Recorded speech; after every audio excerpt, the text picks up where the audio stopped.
But so I so excited for tonight. Joan reached out and was like, I think I want to do something. Initially it was on sleep, right? Because of the new sleep kit. Because of the sleep kits. And we're gonna talk about sleep too, But then it's also about just the importance of rest and recuperation and keeping ourselves strong and keeping ourselves our reservoirs full, right? Yes. And how to do that in a life that doesn't necessarily honor that the way it honors busy, go, got to keep my schedule full. I'll sleep when I'm dead, right? So I'm so excited because I know you have so many different avenues in which you can bring us to this topic. And I'm just going to turn it over. So if you don't know, Miss Joan Sberro is one of our partners from BosqueOm Essentials, and she's going to lead us in this conversation tonight. If you have questions, feel free to unmute. I think you're okay with that, right, Joan? Absolutely. Unmute yourselves, ask questions. This is it's very casual, and we'll do a little bit of experiential stuff. If you feel like, and you have the space and you want to like grab a blanket and a pillow, feel free. That's always lovely. So we'll do some of that. And as Carrie said, there's just so many ways to approach this. And I don't know. It's one of those things where I didn't want to put too much in. And then I was like, but I want to talk about this and I want to talk about this. And, and you're just like, it's spinning around. So I have some other ideas. I have another idea for maybe a further, much more, participatory, experiential class that we could do later. I like that. If people are interested in that, right? And I'm thinking about, right, because on Tuesdays, thank you all. I'll say also thank you for accommodating my time frame. Tuesdays, I lead a group through Loveless Women's Hospital of breast cancer patients and survivors, doing guided relaxation for them. So we do that every Tuesday. And I warned them I had to leave a little bit early tonight, but then we had one that's like leaving to go to a specialized cancer center, one that's like trying to finish up things before surgery, so we had things to talk about, right, in there. But a lot of that informs what we'll talk about here as well, in terms of how beneficial true rest is to your overall health and well-being. So I love it. And obviously that work that you're doing with the patients and the women in the cancer centers, far more important. And we just appreciate you sharing your talent and information with us here in this format. And hopefully it can guide us all in, even if it's, something that we can adopt for ourselves, but also something that we can share with other people in our lives who are going through either hard times or maybe just who we recognize who need this in their life. We all kind of need it. We've talked about stress these days, and we've talked about how to handle things and self-care and the importance of self-care. But rest even falls, spa care even hits above rest in a lot of, like beauty and feeling good about yourself. But rest is truly what our body uses to restore itself. So with that, thank you so much, Joan. I'm going to let you just take it away and enjoy. So welcome, everybody. I'm going to go ahead and share my screen. And as I said, feel free to unmute and ask questions, because if I don't think I can see the chat when I'm sharing. Okay. Can everybody see that? Okay, good. So let me put it on present mode. Remove you lovely ladies. Okay. All right. So here we are, the power of rest, right? We did originally conceive of this session as really as being about sleep and the sleep wellness kits. And we're going to talk about the sleep wellness kits, because let me tell you something. If you haven't signed up for those yet, you need to get on that train, because they're pretty awesome. So far, I've gotten 2 of mine and they're fantastic. But there's more to it, right? There's more than sleep when it comes to rest. And we tend to shortchange ourselves in many, many ways, and it all adds up. So if you don't know me, I'm Joan Sberro with BosqueOm Essentials and BosqueOm Yoga. That is my girl BG, who travels with me and is my little adventuring partner. And so I am a yoga teacher and have a small yoga studio here in town, currently online only. Reach out to me if you have any interest. I just took a restorative style class off of the schedule, but if enough people pester me to put something like that back on the schedule, I'm always open to that. Maybe in July when school is finished, we'll see. So it really is more than just sleep, right? Sleep, and those of you who know me know that I really am a huge proponent of sleeping well. I struggled for years with insomnia and finally worked myself out of it. And am very happy to say that for the most part, aside from a few instances, I sleep well every night. And it's really hard, right? I get how hard that is to do. But you can get there. You can get there. It takes effort, right? I'm not going to lie. It takes some effort. And for many of us, like Carrie said at the beginning, right? There's that old adage, you'll sleep when you're dead. Well, you're going to die a lot sooner if you don't sleep well. So I'll leave that. So tonight we're going to talk some about the benefits of sleeping well, what can happen, some of the impacts from poor and deficient sleep, really having sleep as a foundation of a healthy lifestyle. We have the doTERRA pyramid, right, that we talk about all the time, but you can think of sort of a pyramid around sleep, because I heard it, I read this, where sort of think of 3 pillars of a healthy lifestyle of sleep, exercise, and eating well. But really, without a good night's sleep, without sleeping well, your eating is going to be affected and your exercise is going to be effective. So think about sleep as really sort of the base of your pyramid that you're going to build on. You really need it. And some ideas on how to improve your sleep. And remember that it doesn't happen overnight. That sounds silly, but it doesn't happen overnight. You can get to better sleep, but it does take time to work on it. And then rest, as opposed to sleep, right? Rest throughout the day, throughout your life. You need periods of rest, right? I always like this, right? We are human beings. We're not human doings. You have to step back from doing sometimes. You really do. It's really important to find that place of calm, right? If we're dealing with all kinds of things, a hectic life, work, business. I mean, most of us on here, right? Maybe we've got a job. We're trying to run a business. We're doing other things. We're keeping up with family. There's so much happening, right? So we need to find those moments of calm and incorporate that rest period into our regular routine.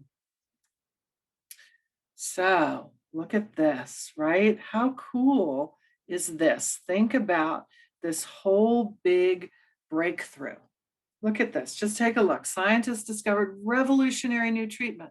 Makes you live longer, enhances your memory, you're more creative, you look more attractive, you slim down, lower food cravings, you're protected from some really chronic and debilitating diseases, helps to ward off colds and flu, lowering your risk of heart attacks, stroke, diabetes. You're going to feel better, happier, less depressed, less anxious. If I were selling you this in a pill, how much would you pay for this, right? This is sleep. This is what sleep can do for you. So the sleep has, we hear about the different, I'm trying to get you back a little bit. We hear about the different stages, and they all have different effects. There are different things about the different stages. So in doing a little bit of research here and reading more about it, so non-REM sleep, this is the non-dreaming sleep, right? And we go through these cycles throughout the night, right? There are periods of REM sleep where we're dreaming. There are periods of the non-REM sleep. So here's a cool thing about non-REM sleep.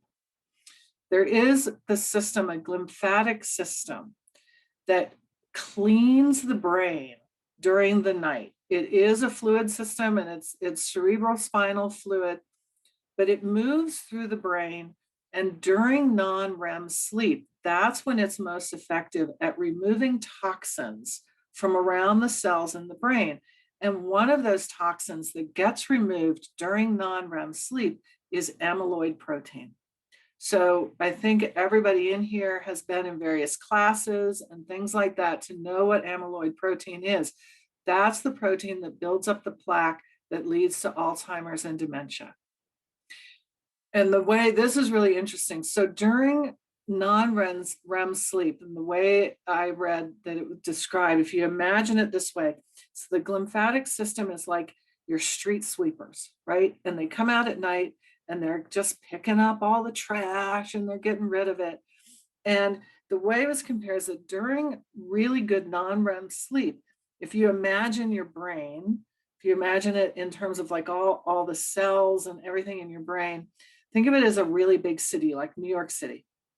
And during that non-REM sleep, the buildings shrink, allowing the streets and the ways between those buildings to be larger. And then the glymphatic system has an easier time removing these toxins. So it's like taking a little, pressure washer, and everything gets moved to the side and it can really clean out. So that's really cool, right? You don't want to miss out on non-REM sleep. Shorter sleep really does mean shorter life. It's interesting. There's a lot of, I've seen references to, there are people who, will brag, oh, I only need 4 or 5 hours of sleep a night. I get by on just a few hours of sleep. You see that with a lot of really like high performing, high wealth, mogul type people. And what's being discovered now is that a lot of those people are showing up later in life with Alzheimer's and dementia. You need to sleep. Shorter sleep will shorten your life. It affects your cardiovascular system, your metabolic system, your immune system, the reproductive system. There's pretty much nothing in your body that sleep doesn't affect. When we're sleep deficiency, having a shorter sleep cycle, not sleeping enough, it really keeps your sympathetic nervous system more activated. That's your fight or flight, right? That's the system we talk about in Susan's amazing class, on hormones and everything. We talk about this, those stress hormones, cortisol, all that stuff that gets flooded into your system when the sympathetic nervous system is on high active. All of those serve to weaken the heart, weaken your blood vessels. It's really damaging to be in that fight or flight, right? We were designed to have that to be a really quick response that happened, like when we were about to be attacked by like a giant saber-toothed cat or something, and you needed fight or flight. Now we trigger it constantly with our constant bombardment from outside, right? News, stress, all that stuff, everything that triggers you to go, oh my God, you're scrolling your Facebook, and you're like, God, I can't believe it. What an idiot. And you go off. And that's that fight or flight, and all that stuff comes up. So we have to tone that down. And the more sleep deficient you are, the easier that is to trigger, right? It's going to lead to increased hunger and appetite, Compromised impulse control. That's an interesting one, right? When you're stressed and you're tired, then you're probably then snacking and not really thinking about what you're snacking on, right? Those high caloric foods. Without a good sleep, we lose the ability to really feel satiated from our food. It compromises our immune system. I think we all sort of recognize this. We know that when we don't get enough sleep, we get sick easier. Things get to us, like when things are circulating, right? Flu, cold, stuff like that. If you're not sleeping well, those things seem to really hit you more. I can't stress enough, sleep is so important. So how do we make some changes in how we sleep? Oops, sorry. Trying to move you again. Some tips. I know it's hard. Get up at the same time every day. And yes, I really do mean on the weekends too. I know, right? That's the hard one. A lot of people think, well, I'm going to sleep in. Saturday comes, I'm going to sleep in. And then what happens? In all likelihood, you then feel kind of groggy. And because your whole your cycle is off. You don't have to be too extreme. I fully admit I do set my alarm between a half an hour to an hour later on the weekends. But I tend to sometimes stay up a little bit later on Friday, Saturday night, but I will get up at pretty close to the same time every day. You guys know how early I get up. We've talked about it before. You don't have to get up that early. But if you can plan on that, if you can really work yourself into a habit, try it for a week, try it for a couple of weeks, and really make an effort to, when your alarm goes off, get up. Go ahead and get up. Even on the weekends, set it for the same time and see if over the course, Leslie's like, no, no, I'm not doing it. It really does help. It will help you get a better night's sleep, because it will also then lead to you going to bed around the same time at night. But the getting up at the same time is really, that's critical. Having a cool, dark, and quiet bedroom, right? A lot of times people don't think about this, but having your bedroom cool, you can always pile on some blankets, but our bodies do respond better and sleep better in a cool room, in a dark room, in a quiet room. Have comfortable bedding. Have really, it doesn't have to be anything fancy, but have it be comfortable, right? If you haven't replaced your mattress in 8 to 10 years, go and get a new mattress, right? Get rid of those lumps. Get some new pillows. Here's a big one. I know y'all have heard me talk about this before. It's a tough one for a lot of people. No screen in the bedroom. Take the TV out of the bedroom. I know a lot of people really like to fall asleep to the TV. I know. I'm looking at you, Carrie. It's really, really bad for your sleep.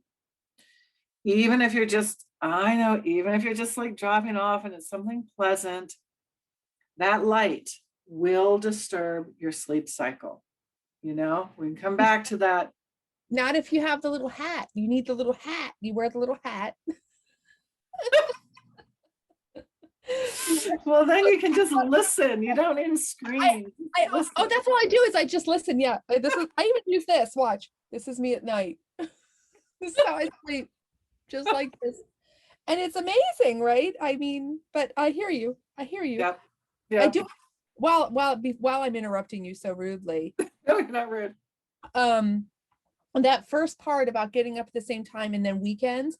Yeah. I think there's like this false idea that you can just like, I'm going to get caught up on my sleep. Exactly. And that is completely false. You cannot.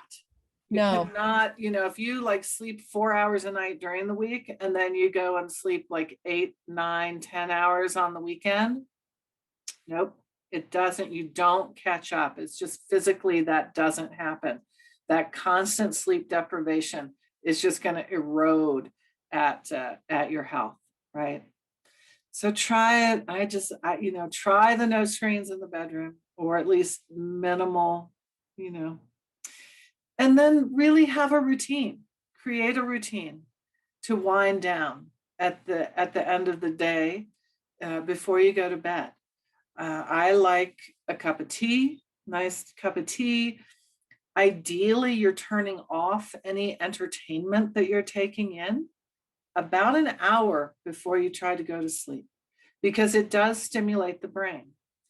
So I tend to, yeah, pretty much TV's off at 8 in my house. And I'm then getting ready for bed and in bed by about 8:30. You can get rid of all that. You can also really start to think about, this is where I've put it to some of my classes, curate what you take in. You don't have to just take in everything. Really pay attention to what you're taking in, what you're watching, what you're listening to. It does make a difference, right? I found myself, I used to love Criminal Minds, that show, right? I got to the point where I don't watch it. I haven't watched it for years because I found that it was disturbing my sleep. And I'm like, it's got to go. It's got to go. So, I tend to watch PBS because that's just who I am. And I watch like what they call, there's this new term for it, these British mysteries. They call them cozy mysteries because there's nothing really awful and it's like fun and they're nice and the characters are good. Seriously, they're called cozy mysteries. So I watch a lot of that, right? So it's just sort of gentler. So think about what you're taking in, right? If you're watching some like screaming, talking head, so-called news of whatever stripe at 11 o'clock and yelling back at your TV, and then you go and lie down, you're not going to have a good night's sleep, right? Because you're all agitated. So think about creating a routine. And what I would suggest, because I know some of this can be difficult to incorporate, so maybe pick something and try it. Try incorporating it slowly. Take it, a step at a time, right? Maybe decide, okay, you know what, for the next 2 weeks, I'm going to try that getting up at the same time every day and see what happens. Maybe then if that feels good, then I'm maybe going to add something else to it, right? And start building up that way, but really do prioritize sleep as a critical part of your health care. We don't prioritize it, and it really is damaging to your health. And for more on this, right, the continuing ed that Cindy does on sleep, stress, and emotions, she goes into a lot of sleep stuff, and it's really important. You can't stress it enough. And we tend to it's like an afterthought. For many people, sleep is an afterthought. We don't put conscious effort into it in the way we maybe put conscious effort into what we eat. Yes, Carrie. To backtrack just a hair. Yeah. In the non-REM sleep. Yeah. Right. The importance of non-REM sleep. What are signs to let you know that you are getting enough of that, or that is something that you're hitting? Because maybe you sleep 8 hours, but maybe it's not. I think that you wake up still tired, but are there any other signs or symptoms to let you know? Because I sleep like great, but maybe I'm not sleeping right. If I'm worried. if you're sleeping for a good length of time, and ideally for adults, it really is 7 to 8 hours. And actually, there's research coming out that myth around older people needing less sleep is not true. That actually they tend to need more. That's all the napping probably. But yeah, I think the biggest one is if you're waking up and just really dragging in the morning, right? Like you've been in bed when you think you've slept for 8 hours and you get up and you're still just really, really tired. Okay. So then your sleep quality is not matching like the time. And so that's when you start to look at some of these other things that can affect the quality of your sleep, right? Yeah. Yeah. Okay. That makes sense. And then, if you have some really serious issues, it's always worth it maybe to start to explore with your physician to look at getting, if you can get in like to a sleep test, right? And where they like wire you up, because that's really going to be the way you'll know what your cycle is during the night of sleep, REM, non-REM, lighter sleep, deeper sleep, because we go through those throughout the night. But if you are waking up, oh, everybody's coming in now. Hello. If you are waking up and not refreshed, some of us sleep very well, yes. That's a real key, that you need to make some changes to get a better quality of sleep. Yeah. Any other thoughts on that? 'Cause I think we're going next to rest, moving away from sleep. So, Yes. Joan, the NREM, that's your beginning of your sleep, and then the REM is like towards the later part? You go in and out throughout the night. Oh, okay. It's a cycle, and I forget which comes first. I think non-REM comes first, and then you go into REM, and then you go back into non-REM. But it's not one of each during the night. It's a cycle that the brain moves through. Gotcha. Yeah, and it is during sleep is really the metabolic activity is very high, right? That lymphatic system is working, but a lot of your other metabolic processes are working too. It is the time when toxins are removed more readily. And so having that good cycle will help that as well. And that's why we've talked a lot in some of the supplement classes and other classes about some of the supplements that you want to take before bed, because it supports that overnight work in the body, right? Like I often will take like a Zendocrine, those, at bedtime, because those are going to work with those metabolic systems to help detoxify while you're sleeping. Yeah, but there's a lot of activity that happens in the body, cellular wise, while we're asleep. It's pretty fascinating. Thank you. Okay, anything in the chat, Carrie? Are you taking a look at that? I can see that there's messages, but I don't know what they say. So I assume they're not, it's just chatty. Okay, good. Who is this, Joan? Tell her to be quiet. Rest and relaxation. You really need it throughout the day and throughout your lifetime to have periods of rest. This is a really tough one, right? Where sleep is often an afterthought, right? We know we need to do it, and you pretty much have to. You will eventually fall asleep. There's some pretty interesting, here's a cool thing, right, about sleep too, is that, the Guinness Book of World Records used to have a record for longest period, going the longest without sleep. They no longer have that as a record to do because of how physically damaging it is to the body. They took it off. So there you go, right? All-nighters, pulling all-nighters, we all did it, right? We've all done it. It's interesting. Oh, the other one that I'll tell you quickly before we move on to rest. There have been studies and documentation around when we in the spring turn our clocks forward, basically, have an hour less sleep for most people. There is a corresponding rise the following day in major heart conditions, heart attacks and strokes. Yeah. And when we turn our clocks back in the fall, the day after, those numbers drop because we've had an extra hour of sleep.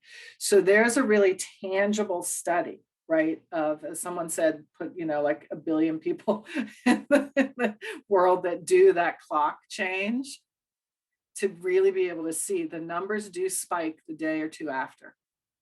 It's fascinating. So, on that day when you have to turn it, go to sleep earlier, right?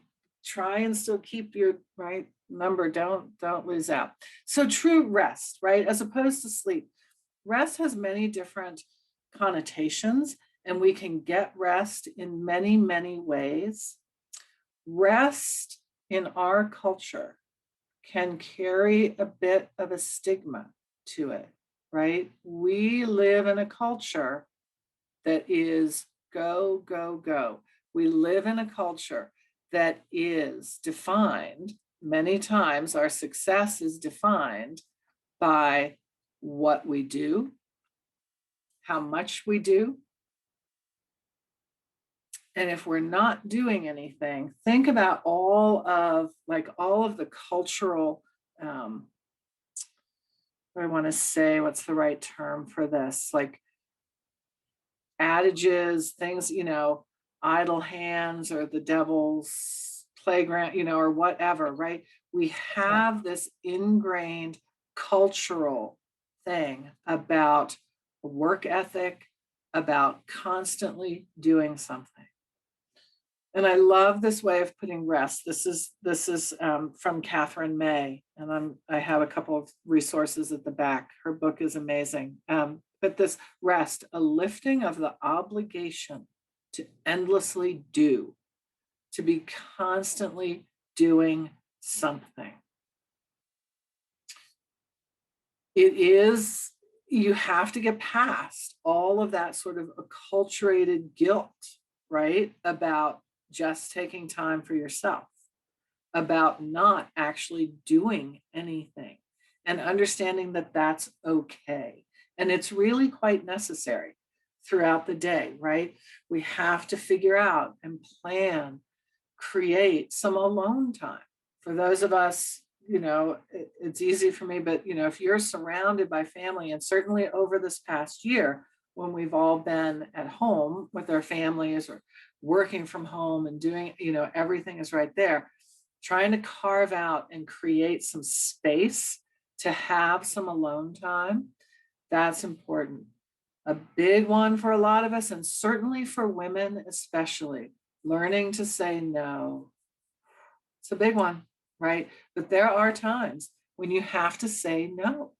Don't do it, right? Just because someone has asked you to do something or is expecting you to do something, you need to learn to say no at the right times, right? You need to find some time to really let your attention shift away from obligations. And that can be for a short period of time in your day, right? That can be for 5 minutes even. And find that place or create one space somewhere in your home or in your garden, right? For me, it's my studio, meditation room, practice room. This is my calm space. Find a space where if you're going to just take 5 minutes to sit and breathe and relax during your day, you don't want to be distracted by chores that need to be done. So you don't want to be sitting there and looking, say you're sitting on your sofa, say you're in my house and you're sitting on the sofa trying to just relax and breathe. And I'm like, look at those giant dust bunnies. Well, oh my God, that's disgusting. I need to pick up that pile of papers and figure out what those are, and those magazines, they need to go in the recycling bin. And then all of a sudden, right, your mind is spinning with all of those chores and things that you see that need to be done. So find or create a space in your world where you're not going to see those things. Have just one, even if it's like just a corner of a room that's set up where you can simply go and sit down, sit on a cushion, and what you're looking at, what you're gazing at is calm and serene and doesn't trigger in you, oh, I need to get that done. Oh, I need to do this. Oh, I need to do that. Right? Find the place where you can remove those obligations. An interesting thing to do as well is really to either create or simply observe some ritual, and it doesn't have to be fancy, around dawn, noon, sunset. Maybe not all of them, right? For me, it's dawn.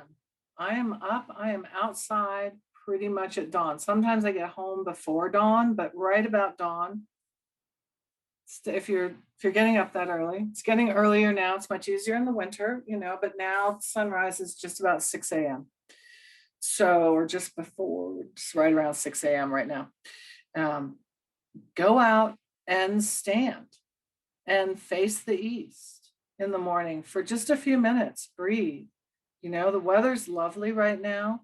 Mornings are beautiful. If you have a spot where you have a bit of a view, right? It's really one of the reasons why my dog walking time with BG is in the hour before sunrise.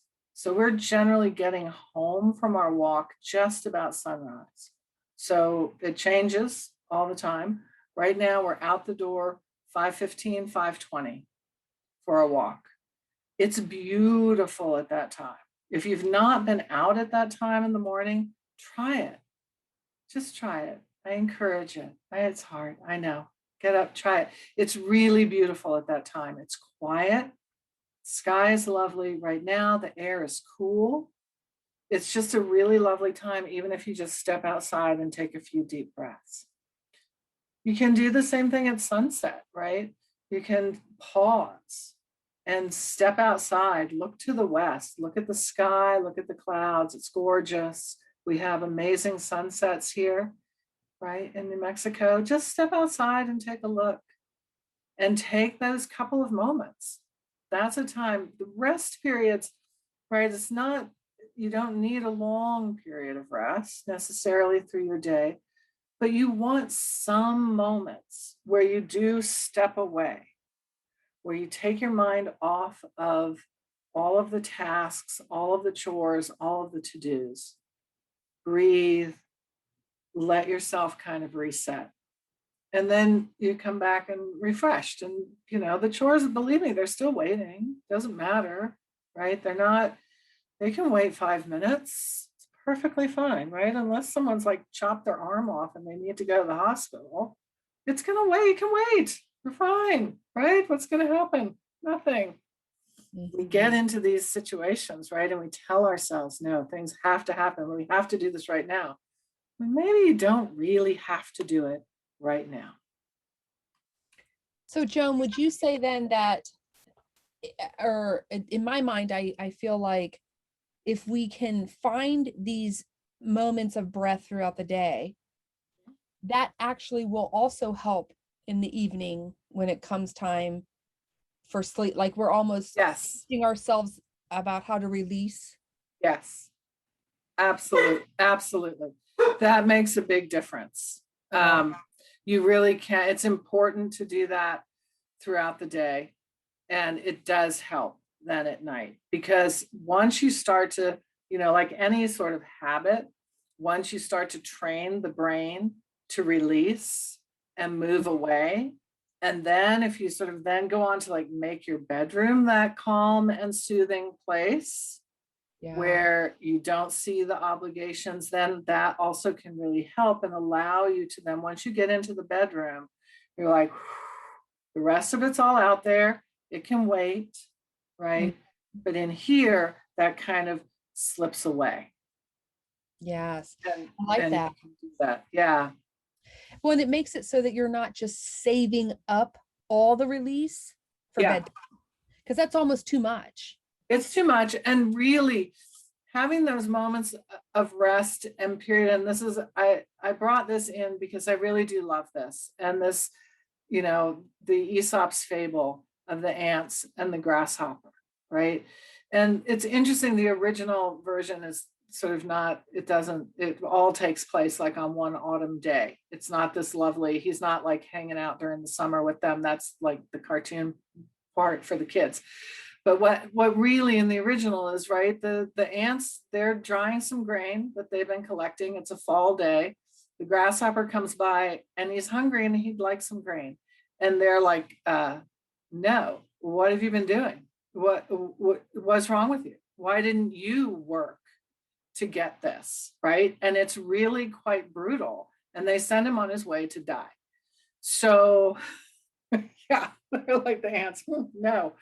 But this is, to me, this is really very akin to a lot of our culture and our Western culture, right? That sort of Puritan work ethic. And if you're not working and working constantly and putting things aside, then you're lazy, right? We have that image that if you're not working hard and you're not doing this and you're not squirreling away your nuts for the winter, then you're just lazy and it's not my problem to help you out, right? And that's sort of the way we are. And I think it's, to me, that's why I brought in this idea about fallow, right? Letting fields go fallow. For farmers know this, right? That if they're responsible and taking care of their earth and their land, fields have to go fallow in order to restore themselves, in order to regenerate and nourish. And so I think it's a really interesting concept to bring into our own lives, right? You have to have that downtime to allow you to refresh. And sometimes, you have downtime, maybe you take like a fallow year. And for a lot of people, maybe that was this past year where you stepped back and didn't do as much. Maybe you have a day, maybe you have just a part of the day. And we go through periods throughout our lifetime that we move in and out of being very active and engaged, and we're putting our grain away, and we're working hard and we're doing that, and it's the right time to do that. And then we may go into a period where we really want to step away and be fallow, whether we're going on a retreat, which is a lovely thing to do, right? If you can manage it, I highly recommend going on retreat whenever you can, to really step away from your daily obligations. For a lot of people, I think over the last year, hopefully gave us an opportunity, some people, to maybe realize that we were overburdened and we could let some things go, right? I know, not so much for me, and I'm in a different situation, right? I live alone, family is far away. I do build a lot of alone time into my life simply because my work is very outward, people facing, both my day job, both teaching, right? So I build a lot of alone time. And I have for years been one of those people that will fib around the holidays, because people will invite me out and I'm like, no, I got plans, I'm going over here. And I am home alone because it's like a time that I get to actually be home alone and do whatever the heck I want, right? So I think a lot of people found over this last year that, maybe for the holidays, we don't have to fly to 4 different cities and see 3 different families and have, one meal at this house, and 3 hours later, we've got to get everybody in the car and bundled and go over here and go and have a meal over here. Maybe we can let some of that go.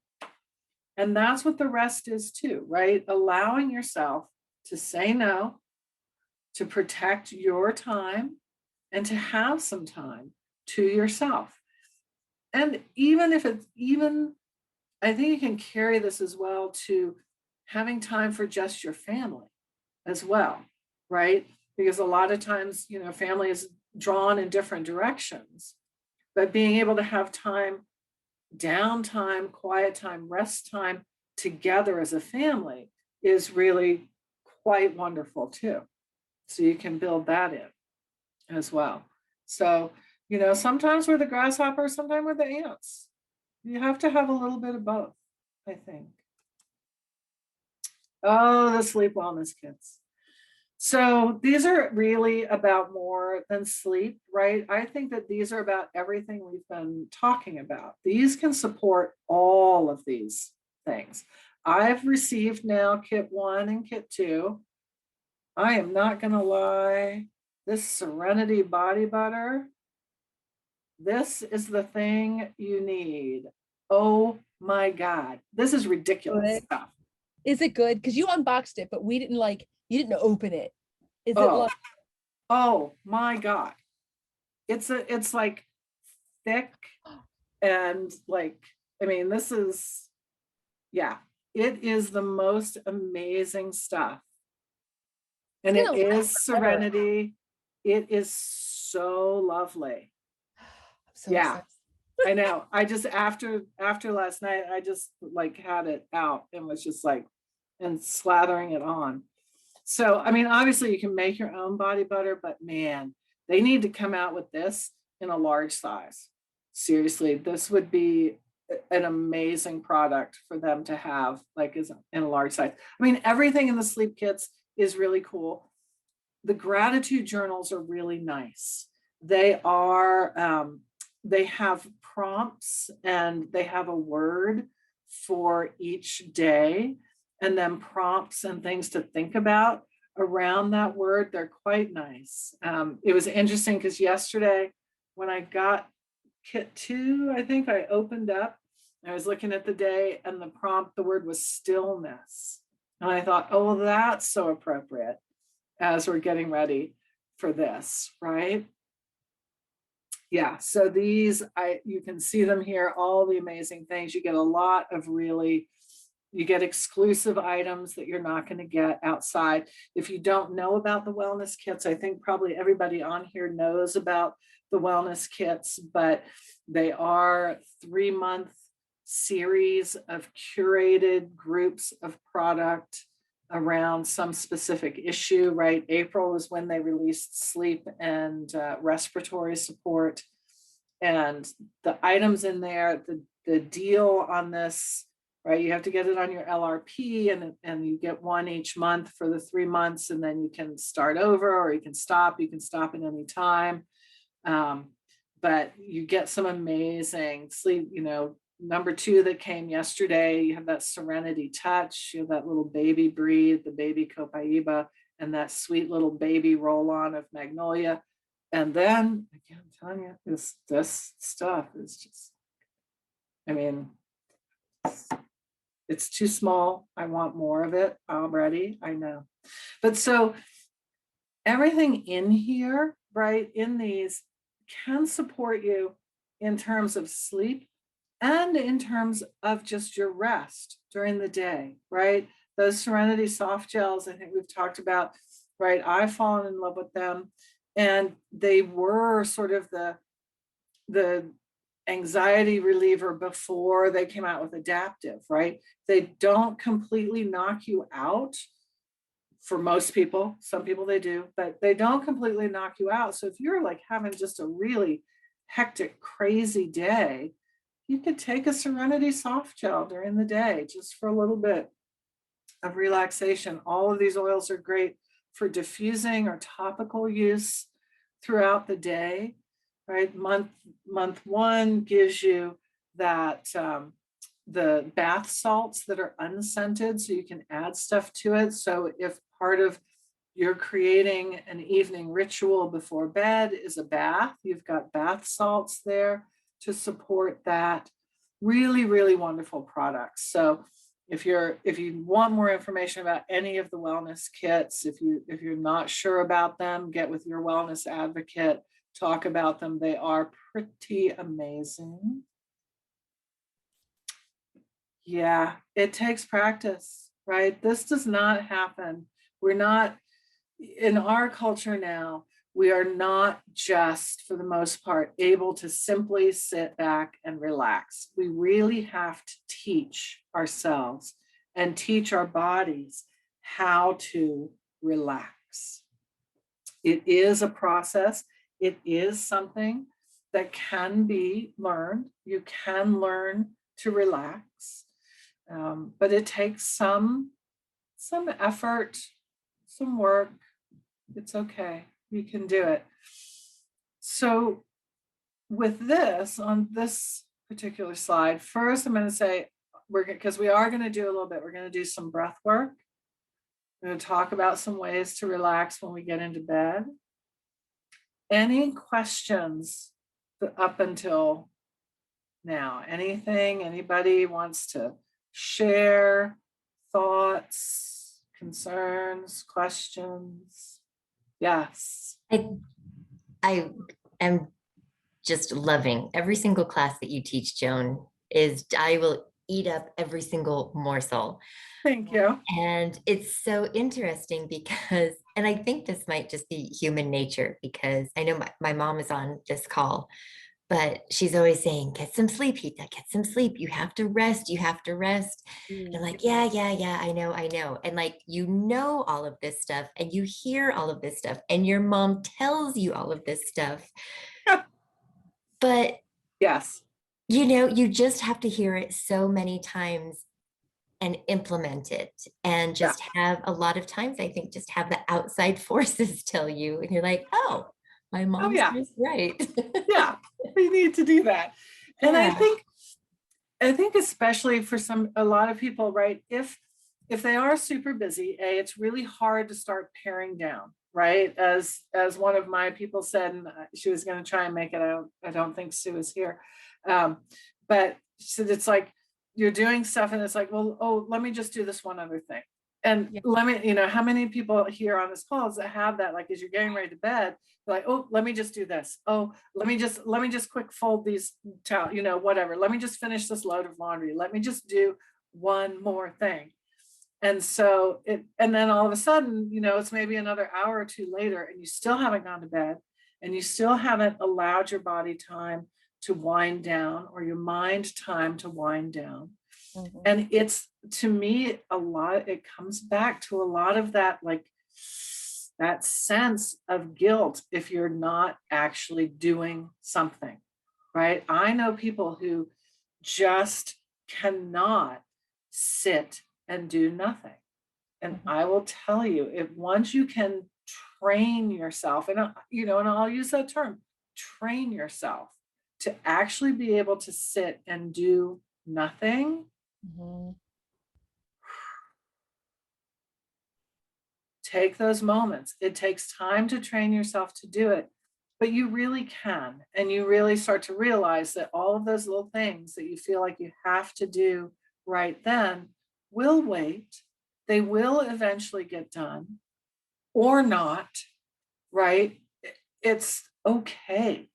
We have to let go of that sense of that constant pressure to be doing something productive, right? I would say the more that you can begin to look at it and think about it in terms of how productive and how good for you and your physical and mental health rest and sleep are, then you can look at taking those moments of rest during the day, taking that time to really prepare before going to bed, as that is truly productive work.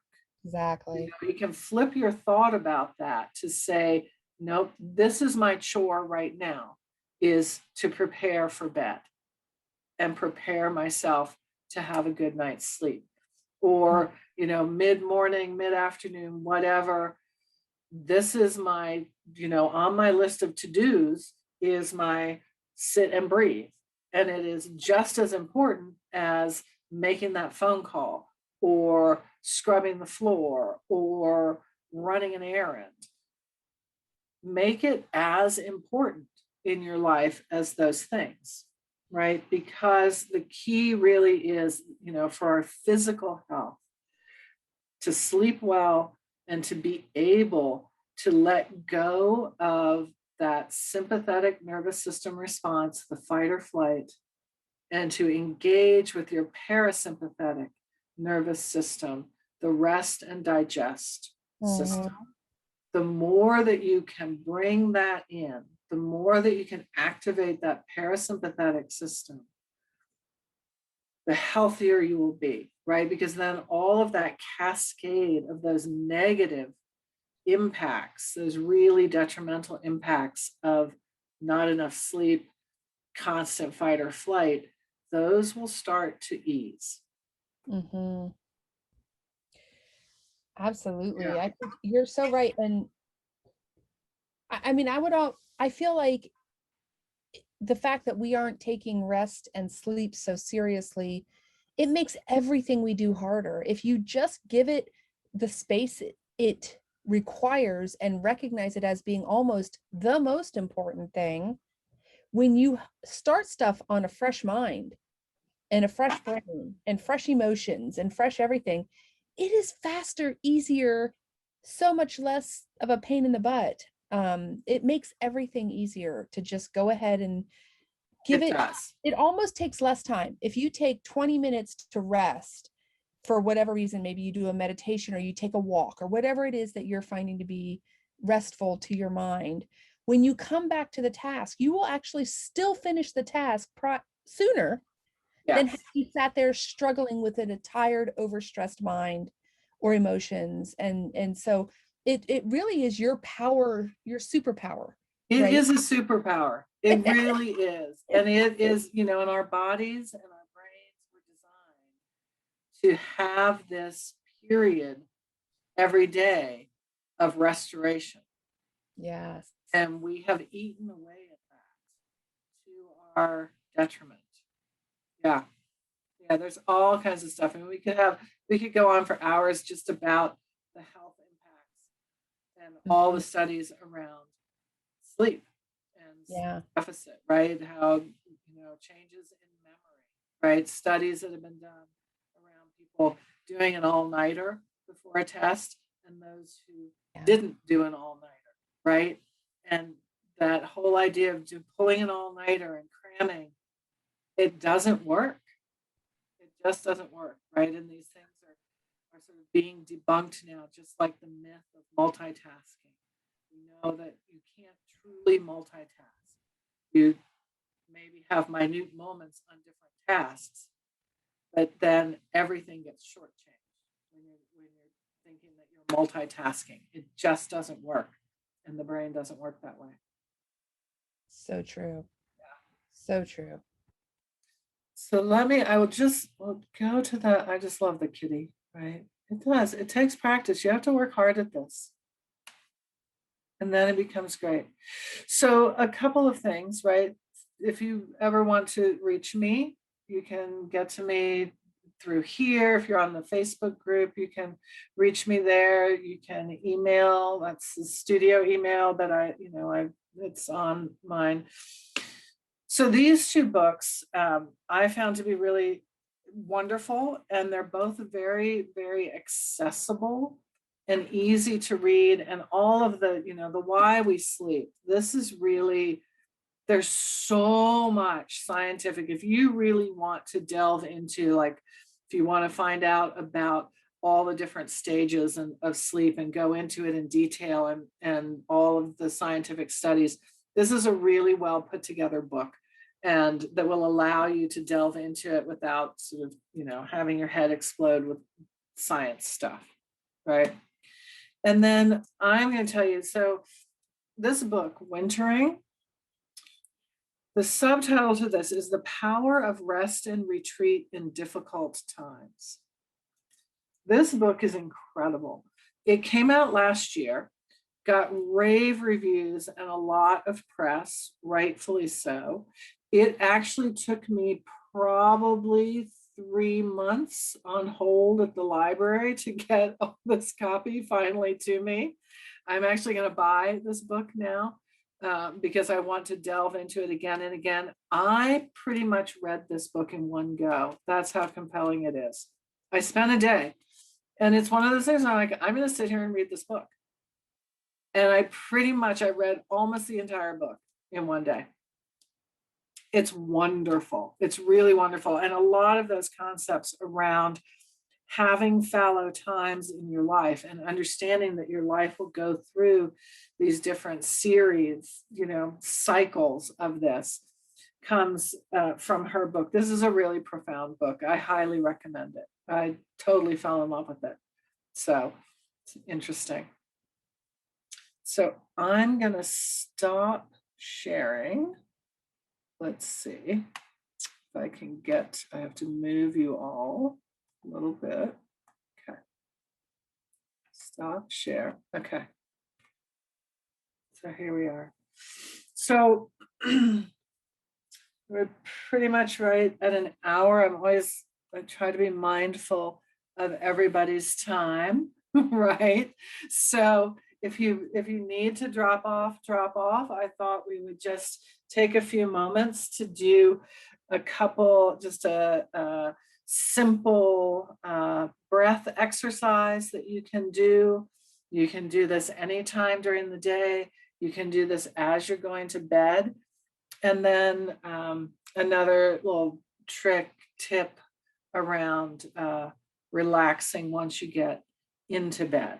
So wherever you are, take a comfortable seat. Be comfortable, be seated so that you really can have a nice tall spine, right? So that you can sit up nice and tall. If, we tend to, all of our chairs for the most part, all of our furniture in the current human world, right, is designed for you to sink back into it like this, right? Think about your sofa. How do you sit there? Okay, I'm just like, well, I can't even get out, right? It's not conducive to really breathing well. So when you do this, if you want to do this like during the day to take like a little breath break, find a really, a nice upright chair, or sit up and put a pillow or something behind you that will help you to sit up a little bit taller and be able to have that nice long torso, because you want that for the breath. So take that comfortable seat. Be aware of your sits bones. If you don't know what that, if you picture like hip bones on a skeleton, right? Those pointy bits at the bottom of the hip bones, those are your sits bones, sitting bones. And so think about those really grounding down into your chair. If you're like me and you're sitting on the floor, you're grounding down into the earth. But imagine that those sits bones are growing roots down into the earth. If it's comfortable for you to close your eyes, or just have a soft gaze. But just feel that groundedness first. Allow yourself to really anchor in to the earth. It's through the chair, just ground down. And as you begin to breathe in, let your low belly expand. Let your abdomen expand. It's counterintuitive for the way Western women are taught to breathe, because we are taught to always hold our bellies in, right? Oh, we don't want to have that belly sticking out there. Let it stick out. Let it expand. Let it be a balloon. It's your belly. Enjoy it, right? Have a belly. We all have it. As you breathe, right? The other thing, you have to think about the mechanism of breathing. Your diaphragm, which is these muscles that go right across here. When you inhale, your diaphragm comes down like this. Well, when it comes down like that, it's going to need a little space. How does it make that space? It pushes out some of those abdominal organs. So you let your belly expand. Your diaphragm then has more ability to draw down, to take a deeper breath. Let that really deep breath come in. Expand the low belly, the abdomen. Expand in the rib cage. Let your ribs expand, and not just in the front, but sides, back. Imagine your torso getting larger all the way around. And as you breathe out, then your diaphragm is going to come back up and come to this, I get confused, concave, convex, whatever, a dome, right? Which is the way it is when you've exhaled, comes up this way. Now you can, as you exhale, draw the belly button a little bit up and in to help you exhale a little more fully. So follow that breath pattern. As you breathe in, belly expands, ribs expand, torso fills with breath. And as you exhale, let that all come back in. Exhale fully and slowly. if you can, just breathe in and out through the nose. I know it's allergy season, maybe that's not possible, but try it. Just breathe in and out through the nose. This deep belly breathing, when you slow your breath, deliberately slow your breath, you begin to engage. Yeah, exactly. Yawning. That's okay. That's exactly it. You begin to engage that parasympathetic system. You begin to let the fight or flight go. Our breath is an incredible superpower, just like sleep. The better you breathe, the more you can connect into those moments of rest, the more you can calm yourself.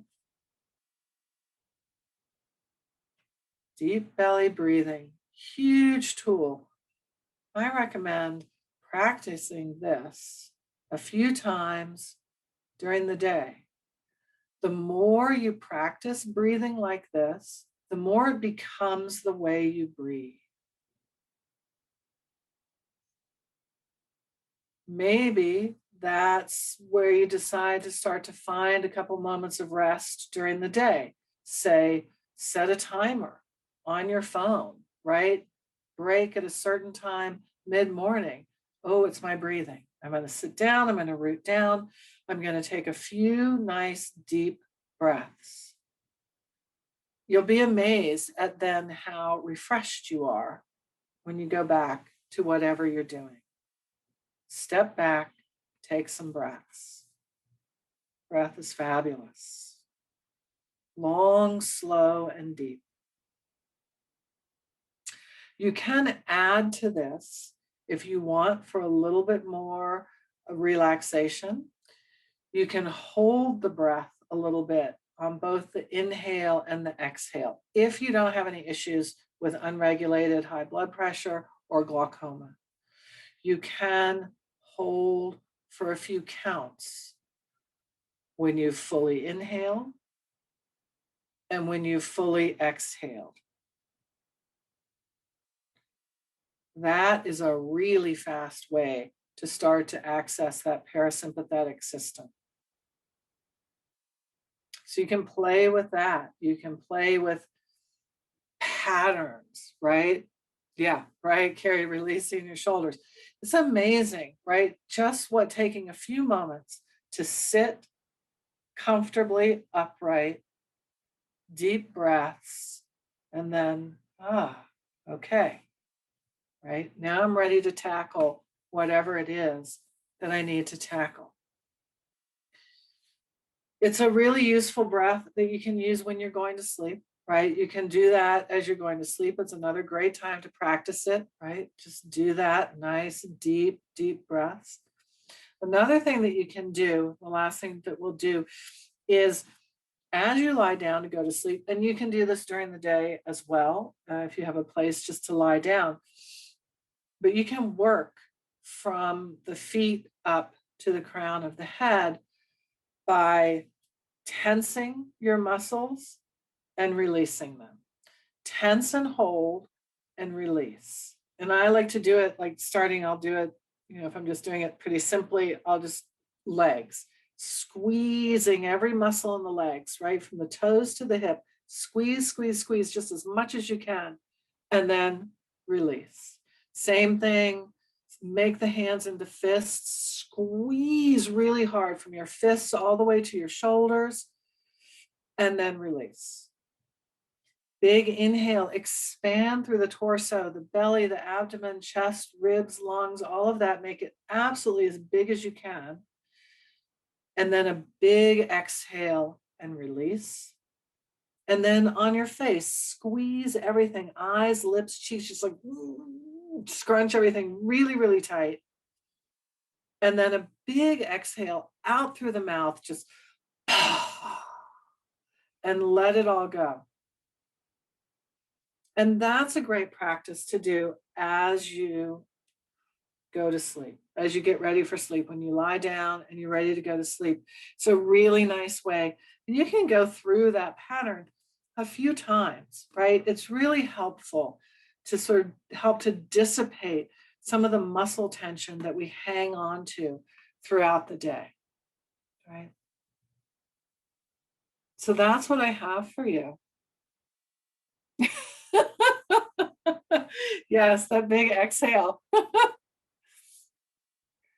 Yes, right, Susan? It's amazing, right? It's amazing what the power of that breath. It's amazing what just big, deep sighs can do, right? Try it sometime. Big breath and sigh it out through the mouth. Just, it's physically relaxing. And we don't let ourselves do it, right? But do it. Let yourself do it. It helps. It really does. I like Susan's bringing up in the chat about doing this with teens a million years ago. Yes. This is one of the most powerful things you can teach young people, all people. All And people. we've said it when we were in other classes talking about that tonight, about it's free. It's something that anyone can do, anyone can learn to do, and anyone can implement it in any situation. Maybe not the extreme exhale. That might call attention during a test or whatever you're doing, right? But like you can implement these practices. And if you just know, sometimes even just knowing you have the tool is enough Yes. to bring the calm. But then when you utilize it from a young age and all the way through, you're just setting yourself up and your loved ones up for such success in being able to control that overwhelm, panic attack, anxiety, all of those things. Absolutely. It's the greatest gift, I think. Yeah. Just teaching, even just teaching someone to like breathe in for 3, hold for 3, exhale for 3, hold for that alone is so simple. That It's so simple. a 4-year-old can do it, right? And help Yeah. themselves to, bring themselves back to like the sky Yeah. is not falling because I didn't get the lollipop. Yeah, exactly, right? And it's that, and it, when you really bring your attention into the breath that way too, it will stop a lot of times those spiraling thoughts, Exactly. right? When things are just like that and it's spiraling out of control and you're getting ready to go into a meltdown or whatever, just making that hard stop and bringing the awareness right onto the breath and putting it there and just keeping it there for a little bit. It's amazing. And the more you do it, the more quickly it works, right? The more quickly you can bring it to bear, the more you practice it and the more you do it. Yeah, and it's free. It's free. And it's something that we do. We take breathing for granted, right? It is the one, it's one of those things like the heartbeat, right? It's not up to us. We breathe. We'll do it on our own without thinking about it. It happens without thinking about it. But if you start to bring thought into it, you can really start to feel the power of what the breath can do. Absolutely. This is wonderful. Are we ready to, I don't know, are there any questions or? Anybody want to share anything? Things that have worked for you? I will say, I will share briefly on something and let anybody else muster up whatever their thoughts are here. But I struggled with sleep from the time I was in my early 20s until I was in my mid to late 40s, with waking up every night. Everybody knows 3:33, me every single night, ding dong, hi, 3, and I would roll over and be like, bloody hell, 3:33. And I would stay up until about 5:30 or so in the morning, typically in the midst of an anxiety attack, on top of the waking up because the brain gets going irrationally in the middle of the night. The thing that really helped me was, it was lifelong vitality. It was balancing my nutrition, balancing my hormones, which was really the culprit, and the omegas, right, for my mind and my body. It's crazy how annoyed I was to find after so many years of dealing with this that there was an answer. And you don't have to accept that you are just somebody who doesn't sleep. I Yes. can't tell you how many times I talk to people who say, I just don't sleep. I don't need that much sleep, or I just don't sleep. Keep looking. Maybe you're on the LLV and it's still not, and you still need, but you know what? Don't stop looking. For me, it was I was watching videos like this, and it came across that, hey, LLV, I was already starting, and I decided to get really disciplined about taking it, and I got amazing results. So don't give up if you think that you're someone who is just not a sleeper, right? Or someone who can't sit still for more than 3 minutes, like Joan was saying earlier. Work with your person, work with your advocate, work with whomever it is. Go reach out to Joan, right? Reach out to whomever it is. And start on the journey, because you really will, it's like, it's completely life-changing to find out that you can unlock the superpower of rest and sleep. Yes. You're not It's alone. amazing. It's You're not amazing. alone. Yeah. Yeah. Yeah. I Yes, love it does. It just, it influences everything else in your life. Mhm. It really does. And it is just as important as eating well and taking care of your health. It's vital. Yeah. Yeah.